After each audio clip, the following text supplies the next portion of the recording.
मी का जाऊ? अगं जिप्रे असं काय करतेस? कोणी जर तुला बघितलं ना तर ते तुला पण या पिंजऱ्यात बंद करते. बरंच होईल, आपण दोघी सागर गोट्या खेळू. अगं जिप्रे कळतंय का तुला? ही केंडवणी करण्याची वेळ नाहीये. हे बघ आता तू इथून जा, कोणी तुला बघायला सुद्धा नको. मला गरज पडेल ना तेव्हा मी तुला नक्की बोलवे. त्यासाठी तू बाहेर राहायला हवीस ना. जा बरं जा.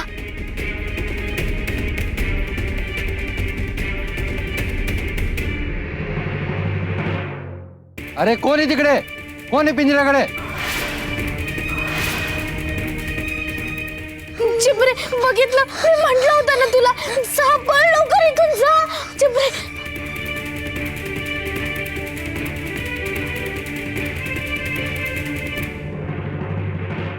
तो भोंदू बाबाजी अघोरी शक्तीने सखूचं रूप घेऊन चळतोय. या नतद्रष्ट सखूमुळे बाबाजी काळ कोठडीत खितपत पडली आहेत. नाही रमाई, तो काळ कोठडीत नाहीये, तो मठात बसून खेळ खेळतोय. आपण तिकडे काळ कोठडीत जाऊ आणि खात्री करून घेऊ ना की बाबाजी तिथेच आहेत म्हणून.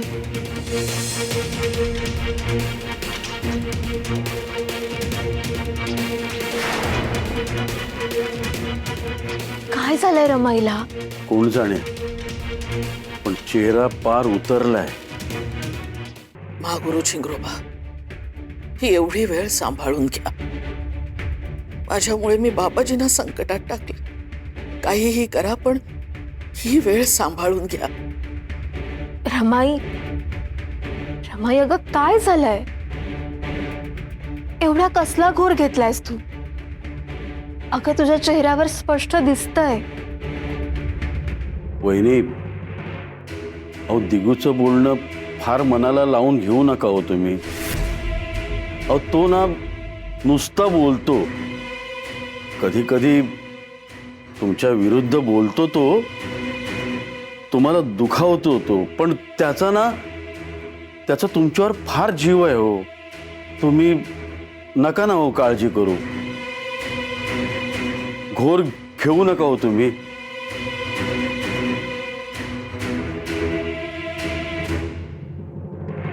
रमाई अगं सांग ना, काय झालंय?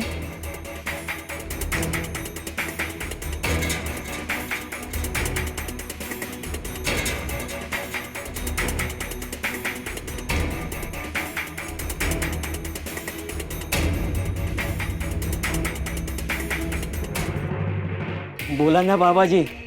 अहो तुम्ही काळ कोठडीत नाही हे बघून दिगू आणि पंचांना संशय येईल, मग काय होईल? तसं काही बी होणार नाही बिनशेपटीच्या माकडा.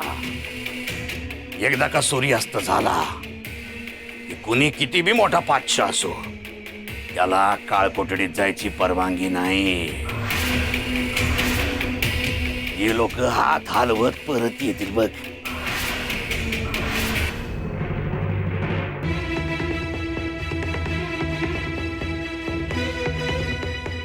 दिगू,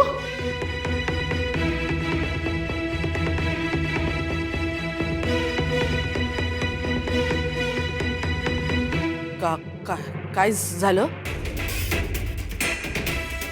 बाबाजी कसे आहेत? भांडताना चार चौघात मोठ्या मोठ्याने भांडतोच ना? मी हो. मला कुशाल उलटून बोलतोस ना? मी मग कोण? अगं रमाई, बायकोचा बैल म्हणून भरगावकीत माझा उद्धार मी नाही केला, तू केलास. तू या अशा टाळ्या वाजवत उद्धार केलास. ते औक्षण होतं माझं.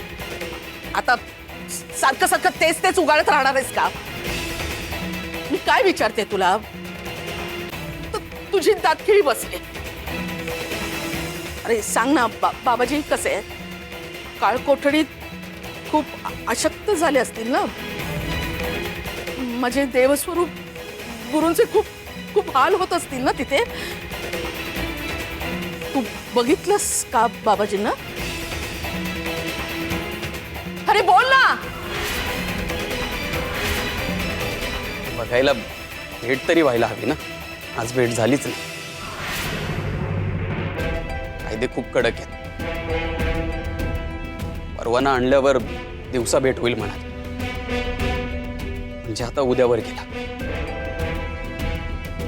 उद्या भेट झाल्यावरच काय तो सोक्ष मोक्ष लागेल.